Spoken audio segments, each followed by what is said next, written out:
શેખ હસીનાની સરકાર પડ્યા બાદ 2000થી વધુ ધાર્મિક હિંસાના કિસ્સાઓ સામે આવ્યા છે.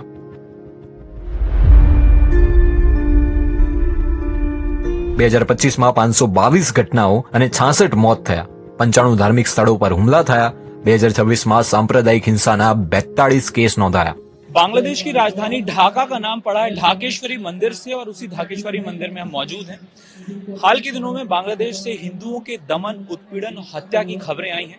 हम यहाँ इसलिए आए कि पता कर सकें कि यहाँ रहने वाले जो हिंदू अल्पसंख्यक हैं वो किस तरह के माहौल में जीने को मजबूर हैं और वो किन परिस्थितियों से गुजर रहे हैं और बांग्लादेश के चुनाव में उन पर किस तरह से असर पड़ रहा है और वो अपना मुस्तकबिल बांग्लादेश में किस तरह से देख रहे हैं. आइए चलते हैं, पता करते हैं. મંદિરની બહાર સારી એવી ચહલપહલ છે. અમે ચૂંટણી અંગે પ્રશ્ન પૂછ્યો તો જવાબ મળ્યો. इलेक्शन पीरियड चुनाव आते ही दूसरे लोग हमें परेशान करने लगते हैं. एखोनो तो ठीक है. कोई भी सरकार आए, लेकिन हम अपने धर्म को जिस तरह से मनाते आए हैं वैसे ही मनाएंगे. અમે સવાલ કર્યો કે હિન્દુ સમુદાય આ વખતે કોને વોટ આપશે. The main is two parties. Jamaat Islamic party है, बीएनपी लोकतांत्रिक पार्टी है.